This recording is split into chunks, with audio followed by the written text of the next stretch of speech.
بسم اللہ الرحمن الرحیم۔ خواتین و حضرات، السلام علیکم۔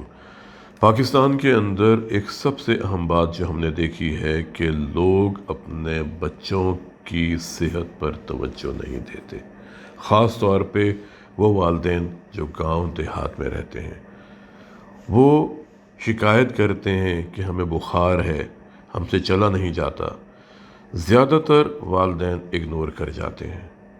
وہ اپنے بچوں کو لے کے جاتے ہیں، لیکن نزدیکی کسی ایسے ہیلتھ کیئر سینٹر میں جو پراپر سرٹیفائڈ نہیں ہوتے۔ ان کو نہیں معلوم ہوتا کہ اگر ان کو بخار ہو رہا ہے تو کس وجہ سے ہو رہا ہے، بخار کی وجوہات کیا ہیں، کیونکہ صرف بخار کا ہونا اور اس کا علاج کرنا معنی نہیں رکھتا۔ بخار کی وجہ کو ختم کرنا سب سے اہم ہوتا ہے۔ بخار ایک وائرس کی وجہ سے بھی ہو سکتا ہے جو عام طور پہ 4-5 دن میں خود ہی ختم ہو جاتا ہے، لیکن بخار کی بڑی وجوہات بھی ہو سکتی ہیں۔ ٹائیفائڈ کی وجہ سے ہو سکتا ہے، ملیریا کی وجہ سے ہو سکتا ہے، ٹی بی کی وجہ سے ہو سکتا ہے، خدا نخواستہ گردن توڑ بخار ہے اس کی علامت ہو سکتی ہے، نمونیا کی وجہ سے ہو سکتا ہے، پیٹ کے انفیکشن کی وجہ سے ہو سکتا ہے، گردے کا انفیکشن اس کی وجہ سے بخار ہو سکتا ہے، ہڈیوں کی وجہ سے ہو سکتا ہے، پٹھوں کے اندر سوزش ہے اس کی وجہ سے بخار ہو سکتا ہے، آٹو امیون ڈیزیز کی وجہ سے ہو سکتا ہے جس میں ہمارے جسم کا دفاعی نظام اپنے ہی خلاف ہو جاتا ہے، دل کے ویلوز کی سوزش ہوتی ہے جسے ہم انفیکٹو اینڈوکارڈائٹس کہتے ہیں، کینسر کی وجہ سے بخار ہو سکتا ہے، بعض اوقات اینٹی بائیوٹکس کی وجہ سے بخار ہو رہا ہوتا ہے۔ اس لیے وجہ کا معلوم کرنا بہت ضروری ہے۔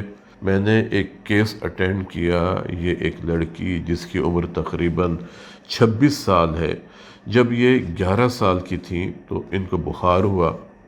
ان کے والدین نزدیکی حکیم صاحب کے پاس لے گئے، انہوں نے ان کو دوائی دی، 2-4 دن یہ دوائی کھاتی رہیں، اس کے بعد ان کا بخار اتر گیا۔ 1 ہفتے کے بعد ان کو پھر بخار ہو گیا۔ ان کے والدین اب اپنے شہر کے ڈاکٹر صاحب کے پاس لے کے گئے۔ ڈاکٹر صاحب نے اس لڑکی کا مکمل معائنہ کرنے کے بعد ان کے والدین سے کہا کہ مجھے آپ کی بیٹی کے دل میں کچھ پرابلم لگ رہا ہے، بہتر ہے کہ آپ اس کو دل کے ہسپتال میں دکھا دیجئے گا، میں یہ دوائیں دے رہا ہوں، لیکن آپ نے دل کے ہسپتال میں دکھانا ضرور ہے۔ والدین نے ڈاکٹر صاحب کی بات کو سنی انسنی کر دیا۔ بچی کو پھر کچھ عرصے بعد بخار ہو گیا، پھر وہ کسی اور جگہ پہ لے گئے، تقریباً 4-5 سال کا عرصہ گزر گیا۔ اب اس بچی کا سانس خراب ہونا شروع ہو جاتا ہے، دل کی دھڑکن تیز ہوتی ہے۔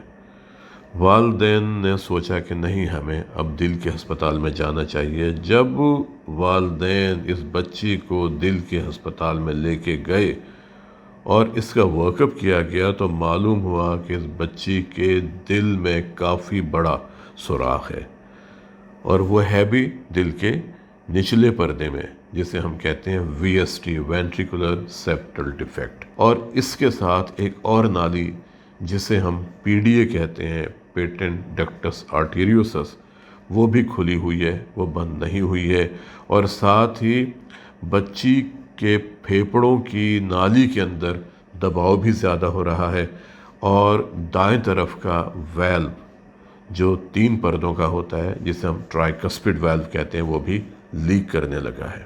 ڈاکٹرز نے اس لڑکی کا معائنہ کرنے کے بعد نسخہ لکھ کے دیا اور کہا کہ آپ نے ان دواؤں کو پابندی سے کھانا ہے اور ریگولر ہمیں وزٹ کرنا ہے۔ لیکن پھر وہی بات کہ اس لڑکی نے کبھی دوائی کھائی نہیں کھائی، حالانکہ ذمہ داری بنتی تھی ماں باپ کی کہ اس لڑکی کو دوائیں پابندی سے کھلاتے، علامات پہ نگاہ رکھتے، اگر کوئی نئی علامت پیدا ہو رہی ہے تو فوراً ڈاکٹر سے رجوع کرتے، لیکن کچھ نہیں کیا گیا۔ آج سے 3 سال پہلے اس لڑکی کا سانس بہت زیادہ خراب ہونے لگا، دھڑکن بہت تیز ہونے لگی، سیڑھیاں چڑھتیں تو سانس بہت زیادہ خراب ہو جاتا، دھڑکن بہت تیز ہو جاتی، کوئی چیز اٹھا کے نہیں چل سکتی تھی۔ دل کے ہسپتال میں لے کے گئے اور وہاں ڈاکٹرز نے اس لڑکی کا معائنہ کرنے کے بعد کہا کہ ان کی قید ہونی چاہیے۔ قید کا مطلب یہ ہے کہ دل کا پورا معائنہ ہوگا لیبارٹری کے اندر، دیکھا جائے گا کہ سوراخ کس طرح کا ہے، دل کے اندر پریشر کس طرح ہے، دل کے ویلوز کس طرح کے ہیں، وہ تمام چیزیں دیکھی جاتی ہیں، اور اس کے بعد فیصلہ کیا جاتا ہے کہ اس بچی کا آپریشن کیا جائے یا کوئی اور پلان ترتیب دیا جائے۔ لیکن پھر ڈاکٹرز کی بات کو نظر انداز کر دیا گیا۔ جب میں نے اس لڑکی کا معائنہ کیا تو دل میں نقائص تو وہی تھے جو پیدائش کے وقت موجود تھے اور جن کا میں ذکر کر چکا ہوں، لیکن ایک بات جو میں نے نوٹس کی کہ اس بچی کے پھیپھڑوں کی نالیوں کے اندر دباؤ زیادہ ہو گیا ہے۔ اب ہم اس لڑکی کا پورا مینجمنٹ پلان ترتیب دے رہے ہیں۔ میں آپ سب لوگوں سے کہوں گا کہ اپنے بچوں کے دل کی صحت کا ہمیں بہت خیال کرنا چاہیے۔ جب بچہ اس دنیا میں آتا ہے، آج کل بڑے شہروں میں تو نیونیٹولوجسٹ ہوتے ہیں جو بچے کا فوری معائنہ کرتے ہیں، اور اگر ان کو کوئی چیز اب نارمل محسوس ہوتی ہے تو پھر وہ آگے ورک اپ کرواتے ہیں۔ لیکن گاؤں میں، دیہات میں، چھوٹے شہروں میں جہاں پر بہت زیادہ آبادی ہے، جہاں پر طبی سہولتوں کا فقدان ہے، وہاں پر بھی والدین کو اپنے نوزائیدہ بچوں کے دل کا مکمل معائنہ کروانا چاہیے۔ ان کے نزدیک جو بھی ہارٹ کیئر فیسلٹی ہے، جہاں پر دل کا علاج ہوتا ہے، وہاں پر بچوں کو لے کے جائیں اور ان کا لازمی چیک اپ کروائیں کہ کہیں خدا نخواستہ کوئی ایسا پیدائشی نقص تو نہیں ہے جو کل ان کی زندگی میں بہت بڑی رکاوٹ ڈال سکے، ان کے لیے مشکلات پیدا کر سکے۔ آج کے لیے اتنا ہی، ملتے ہیں کسی اگلے پروگرام میں ایک نئے موضوع کے ساتھ۔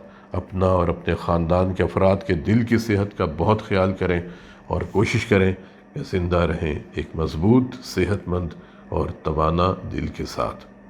السلام علیکم۔